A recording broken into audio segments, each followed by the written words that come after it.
Good day mga people! Samahan niyo ko for today's video. Thank you so much! Ang pingantaran. Another day, another upload mga people.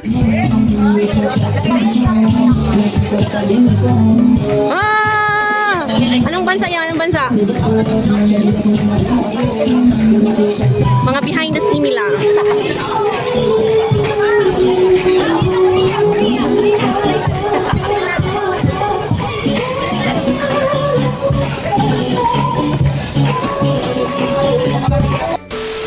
It's flashback time mga people. Bumalik tayo sa araw ng Lunes kasi naman ibura or erase natin ang ating video, di ba mga people? Kailangan natin i-upload dahil tayo nga ay nag-iipon ng mga memories mga people. At ito ay isang kita na rin pag maraming manonood ng ating video upload mga people. Ito nga ay kaganapan noong nakaraang Lunes mga people. Yes, you heard it right. Lunes pa po ito nangyari mga people. Araw na to mga people ay nagkaroon nga ng awarding ceremony at syempre ang highlights of the day ang ating Mr. and Miss United Nation mga people. Syempre hindi pa patalo ang TVL. Ayan na nga kung nakikita nyo, yan ang mga candidates namin for TBL section mga people. Kwento ko lang mga people, nakaka-amaze talaga yung mga magulang na full support talaga sa kanilang mga anak. Di ba mga people, nakikita nyo ba yung estudyante na nandyan, yung may suot na yellow Hawaiian attire mga people? Mother niya po ang nagme-makeup sa kanya.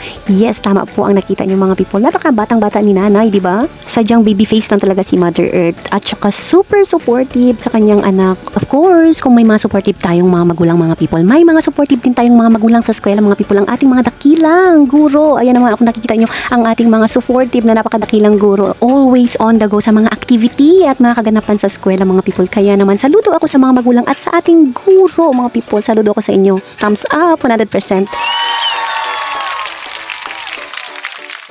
You can see, talagang tingin lang talagang ambag ko sa mga oras na ito mga people. Pagpasensyahan nyo na po talaga, wala po talaga akong talent sa pag-makeup mga people. So sorry mga kaguruan. Gusto ko na magpasalamat at mag-shoutout sa mga ka-team ko na to sa AFA team, sa TVL team. Thank you so much. Napaka-supportive and go lang always. Shoutout din kay Ma'am. Kay Ma'am Campus na hindi nakita sa ating video for her HEA participation. Thank you so much, Ma'am. Thank you very much.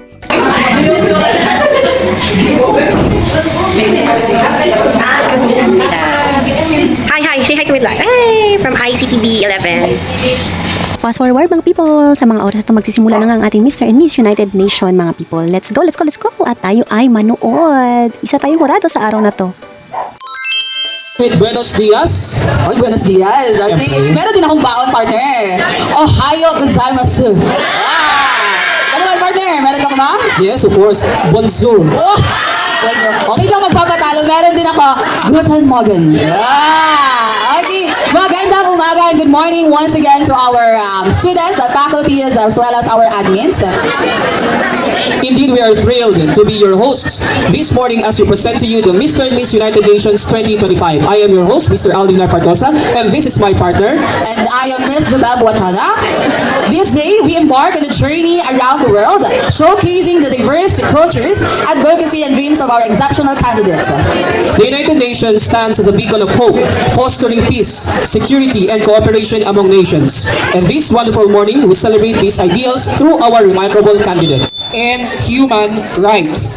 This underscores the incredible potential we hold when we collaborate. This day is a vibrant reminder that global challenges like conflict, poverty, and equality are too vast for any one nation to tackle alone.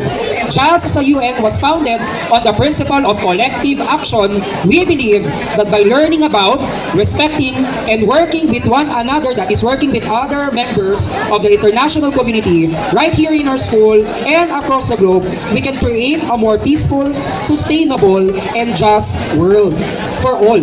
We encourage to participate in today's glamorous activity, especially as we cheer our candidates in this pageant.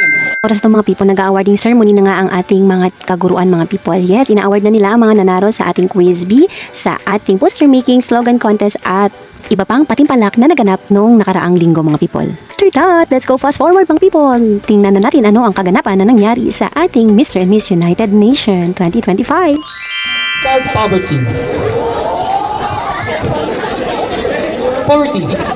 Isang problema na kinakaharap ng karamihan, hindi lang ng Pilipinas, kundi ng maraming bansa sa buong mundo.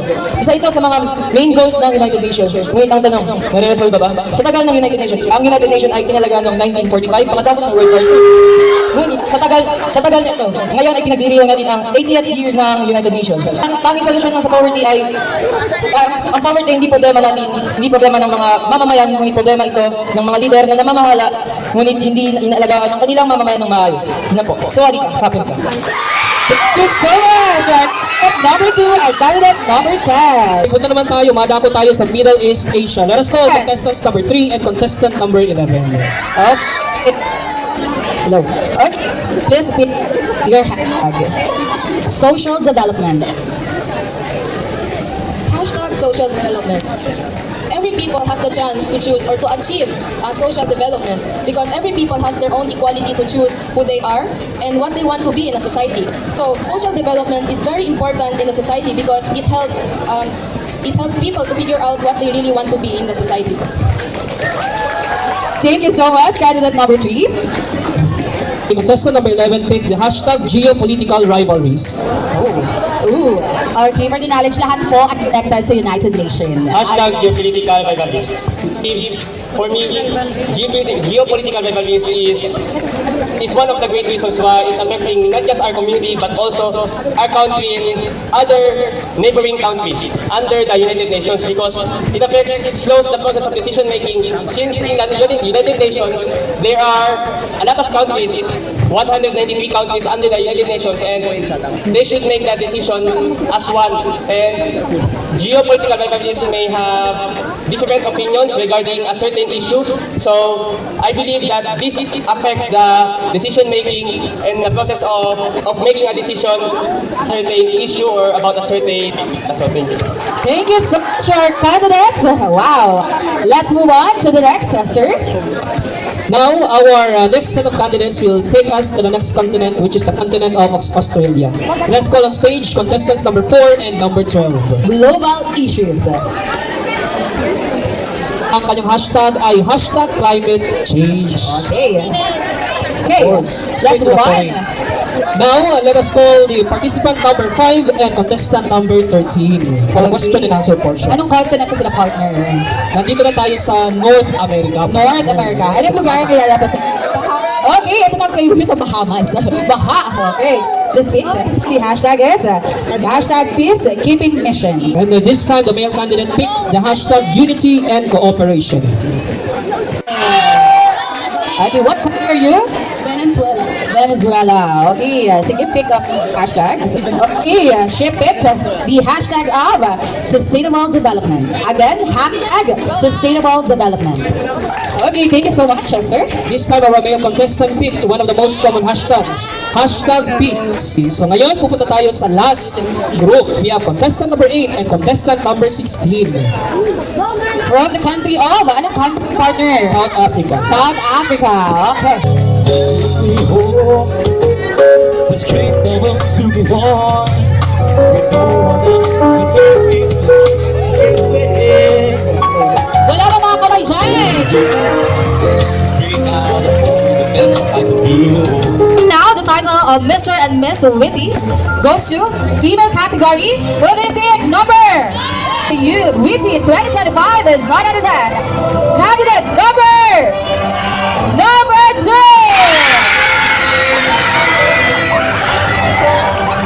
Our candidate is going to receive the task.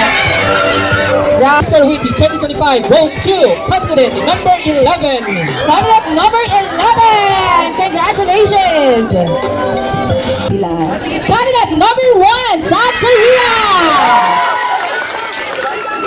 Our first runner-up to be presented, of course, one of our handsome faculty of law and the advisor of the SSLG, and of course, one of the faculty of UMS, Ma'am Milamena. Okay, our first runner-up for the female category, contestant number 6.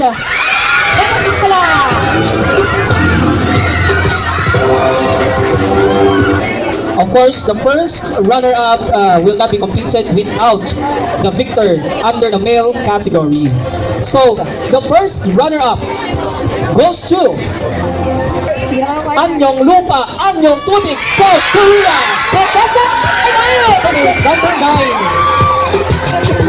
Number 9. ang pinaka-hihintay o pinaka-hinihintay ng lahat. Mr. and Miss United Nations 2025. Sino kaya ang first ever United Nations champion or proud to be the United Nations 2025? Mr. and Miss United Nations 2025 male category goes to contestant number Contestant number 10!